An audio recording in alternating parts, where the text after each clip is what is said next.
William Joyner. Hello, you turd faces. Monkey bitches. Why is everyone always giving me a hard time? What has it been about? Yeah. What has it been about? Are you kidding? What in the wild world of flim flam policing is going on here today? I feel like I just was hit for a switcheroo. You mean that I just sit up here? It's 1984. If you want a picture of the future, imagine a boot stamping on a human face forever. The moral to be drawn from this dangerous nightmare situation is a simple one. Don't let it happen. It depends on you. William Joyner.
Hello, everyone.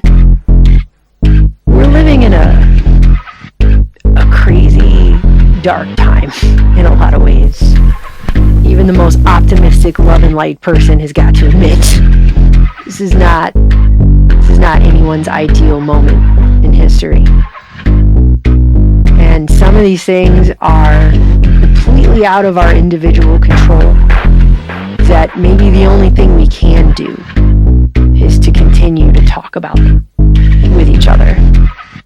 And this came to me the other day pretty strongly, and it hasn't left my mind since, and I kind of think it's worth a conversation. Resistance to the organized mass can be affected only by the man who is as well organized in his individuality as the mass itself. So this is that point that was made in The Matrix. This is that point that gets made in a lot of these films. And I think it's what is used in most of these dystopias in order to defeat the dystopia is when the person figures out who he is. He figures out where his power lies in that, and he finds a way out of that nightmare. And if everybody did that together, there's no possible way one of these horrific dystopias could ever take hold. It wouldn't be possible, because people would realize where power ultimately lies, where authority ultimately comes from, where legitimization comes from of a system. And then there wouldn't be people eating the bugs or whatever it is that's being said about what's going to occur. We do not have no other option but then to zombie walk into a dystopic nightmare together. That's not a future we have to accept. And I don't know why people are acting like they are. Like every time something happens, they're just like, well, that doesn't shock me. I'm not surprised anymore, and I just don't care. Okay, well then, if you don't care, then I guess you won't care when you live in one of these realities. I guess that's what you're going to get for not bearing any responsibility at all in the situation. Because if everybody knows who they are, they can't be turned in one of these automatons that just walks off into whatever dystopic nightmare has been plotted for him, you know, by some guy in a business suit on a blue stage somewhere. I mean, that's it's going back to realizing who has authority over you in the most basic level, where authority comes from, where legitimization comes from, you know? That's what happened, by the way, during the American Revolution. People stopped legitimizing the crown's authority. That's what it was. They just stopped taking that authority seriously. People delegitimized the crown's authority. That's what happened. And their consciousness shifted. How they looked at themselves in relation to reality changed. Everything else that happened later was just a consequence of that. That's the revolution. The revolution happened in their heads before it happened anywhere else. In fact, John Adams himself made a point out of this. He said the revolution was effected before the war commenced. The revolution was in the hearts and minds of the people. This radical change in the principles, opinions, sentiments, and affections of the people was the real American Revolution. You know, the fighting, war, physical, military part of it, that was way later. That came way later in the story, and it was way shorter than this part that John Adams is talking about.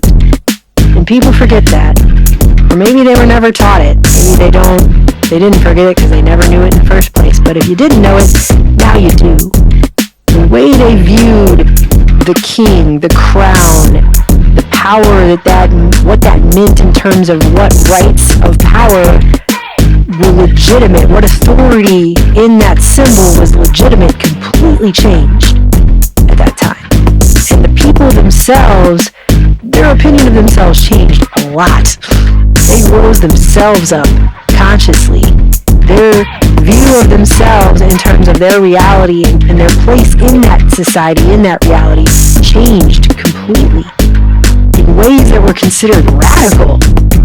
And once they saw themselves in that new light, they did not go back. We couldn't put them back in the box of ignorance that came before, where they saw themselves as the lower sort that could be trampled upon, that could be taxed without representation, that could be treated in the ways that they were. And then they said, and we have inalienable rights. That means we're born that way, and those rights can't be transferred or taken away by governments. And by the way, here's the government's places in this world. That was a major shift in the way anything was viewed.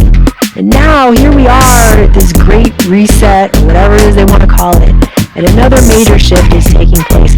And all I'm saying is why do we, the people, have to sit here and accept a nightmare? Why do we have to sit here and accept a dystopia? We have all this technology, all this cool stuff at our disposal, and we're going to accept some dystopic nightmare. Why?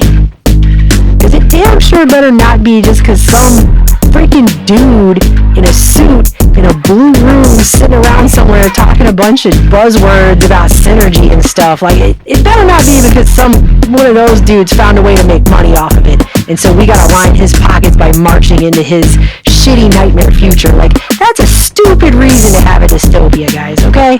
That is a stupid reason. After all these years, after all these centuries of moving forward in the world in terms of respect and rights of the individual, we're going to go that far in the opposite direction for what?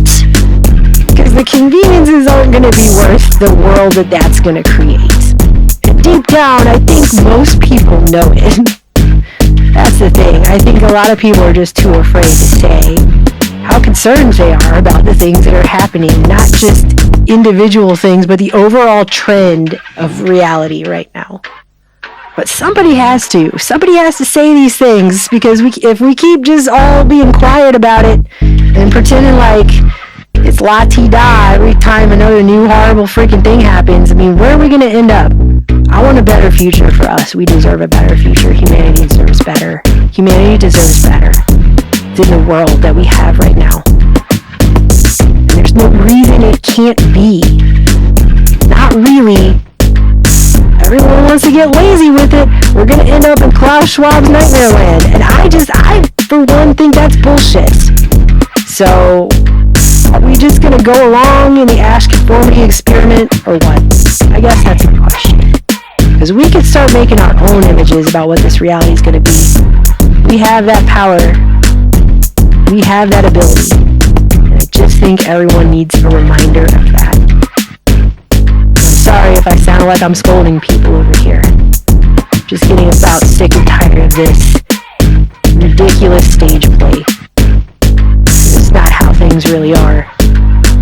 It's not how things have to be. I love you guys. And I mean it when I say that. I care about everyone.